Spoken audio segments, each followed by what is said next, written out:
whatever agendas, like on the media that they want us to focus on. And that's something where, I don't know who the people are, so it would sound like real conspiracy theory. I just know that the kid from Lincoln Park got killed for expressing some of these same truths. And for me, just as a father, at a certain point, it's not about, it never was that, but when you're a celebrity, it starts to be about more of what fame is going to get you, what clout is going to get you, what money is going to get you over, is this the right thing for your children? And, I'm willing to die for my children or to allow them to be in this kind of environment that I know they're in.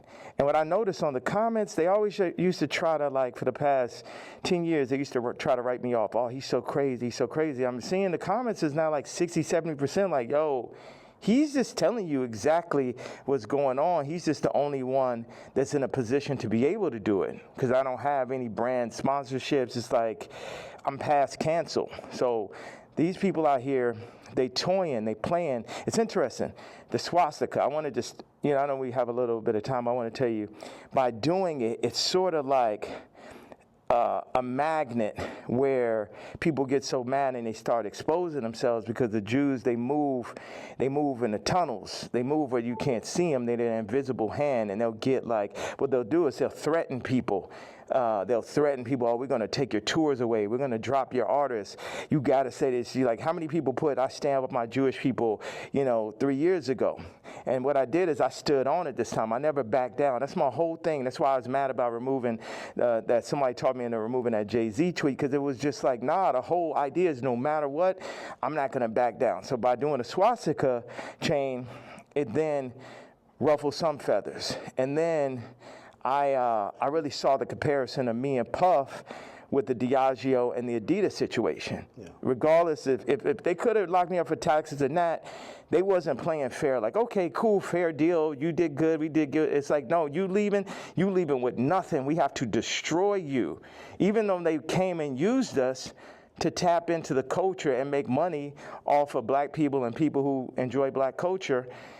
If we said, like, yo, you doing this wrong, you stealing my style, you taking all of my employees, you taking Jerry Lorenzo and making him do my same designs as he's the agreeable Kamala nigga. They started lowering the budgets for Puff. So I related to Puff, and then they pulled out a video with him and Cassie from 10 years ago.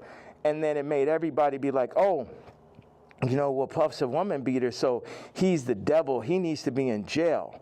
Right? Meanwhile, I don't know somebody who hasn't gotten into an altercation with a girl at one point, and including Cardi. So now Cardi's like he the number one guy at Rolling Loud, and Puff is in jail.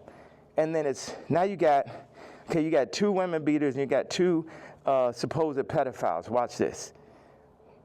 You got three. Watch this. Cardi, Puffy, Kendrick, the two pedophiles, Drake, R. Kelly, or supposed. Puffy and R. Kelly are in jail with Drake 5 years from now, or however long, when they feel like they really want to get that boy up out of here, they're going to play the Kendrick song. So that's how far they going. The Kendrick mix with the Universal, all that takedown of Drake reminds me of the No Diddy campaign for Diddy. Like, they going all out. But see, I know how to go all out, and I'm not even in their position. I just work on behalf of God. Like, how this shit comes together, the timing, everything is like a God sense. I had a couple things I want to say. So I pushed into the Puff song. I put my daughter on the song. The timing was so perfect. She went in, rapped it. She said, I'm getting sleepy. So she said, okay, good night. And that was the end. And she was giving me like the Lil Kim on the old Bad Boy record. So that's why we put that. And the idea was family. It's so many people who dad actually killed somebody, and they would do anything to have their dad home. The two twins, and Christian, lost, their mama died and their daddy in jail. And everybody running around listening to murder music, right? But being like, Puff is the enemy. And when I see all these videos, all tapes, everything, Puff more like my twin. Me and him got into it because it's just like I'm telling these top 5 niggas, it's like, yo, you know, actually we probably could be friends, but nigga, you ain't bringing none of that shit over here, nigga. Y'all niggas ain't as crazy as me. And that's why I asked Puff back in the days. It's like, man, how you just made it through all this Suge Knight shit? He's like, I'm the craziest one, nigga. It's like, it's like, so once them people, we family, we can get into it. But they started taking that shit too far. I started taking it personal at a certain point with Puff, like all of the media. Because I wake up every day, whether I did something positive, negative, somebody got something negative to say. You know what I'm saying? So I relate to the idea of being torn down by the media. You know what I'm saying? But keep going on. I know, because we got a short amount of time, I just want to hit you with that. Yeah. Yeah, no, I mean, so, like, the whole thing about, and even whether it's the outfit, the swastika, I think some people, like, they feel like they're spreading hate. And encouraging violence versus people. The thing that I forgot to say was, when my daughter was put on song, that's when I realized that I didn't own their name and likeness. So watch this. All the brands that I've made, I don't got the name and likeness ownership, or at least 50-50 with my kids. So how's it joint custody? My kids are celebrities, and I don't have to say so. So watch this one. So this white woman and this white family have the control of these highly influential black kids that are half the children of Ye. And that's just in everybody's face. And they was playing in my face like that. You know, I try to go to Champagne and keep it calm, and my dad would call me, say, hey, don't go in on that woman because it's gonna affect the children. But now it's like, it's war. Y'all niggas, they think they too powerful. The Jews think they too powerful. Think they could get Cardi to play with me. They think they too powerful. They think they could get Kim to play with me. The Jews and the whites above the Jews. You get what I'm saying? My life is on this shit now. These are my children. Cardi, you could leave me off the album and do that faggot-ass trap shit if you want. But now you mention my daughter, like the whole plan is that y'all gonna pull my kids into y'all, whatever the word is, Illuminati system, and I don't have no say-so on my kids? Nigga. And anybody close, whether it's the Jews, whether it's Cardi, anybody within my reach, I'm doing everything legally in my power, everything of my fucking mastermind. You get what I'm saying? That's why I'm about to tweet this shit. I want Kendrick. Well, a lot was said. Some I agree with, some I don't too much agree with. But it's Kanye. It's Kanye. At what point do we get off the bus? At what point do we say, this is enough, I draw the line here? He's a bitch. Kanye is a habitual line stepper. He has been crossing the line since 2004.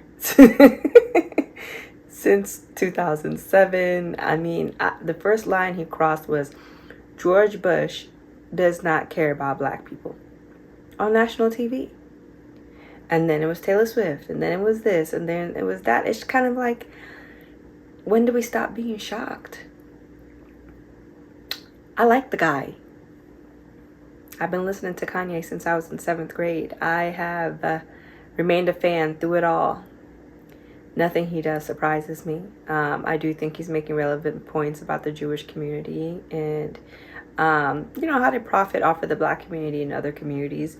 And this is no offense to the Jewish community, not to lump everybody in there together, but I don't think any community should be above critique. If you're doing something that's detrimental or advantageous, and it's not fair to certain communities, I don't think there's anything wrong in an artist like Kanye West pointing it out. Now his method, the hood, the swastika is crazy.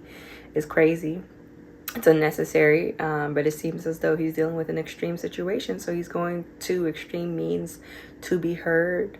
Let's pray for Kanye. Let's pray that he makes his way back to Jesus Walks Kanye, to Sunday Service Kanye. He needs our prayers, not our judgment, because he could give a hoot less about what we have to say. And so, yeah, I am a free speech person. I'm for free speech. Even if I don't like what you have to say, I believe you have the right to say it. So That's how I feel about that. I'm going to link the full interview in the description if you want to watch the rest of it. Cool.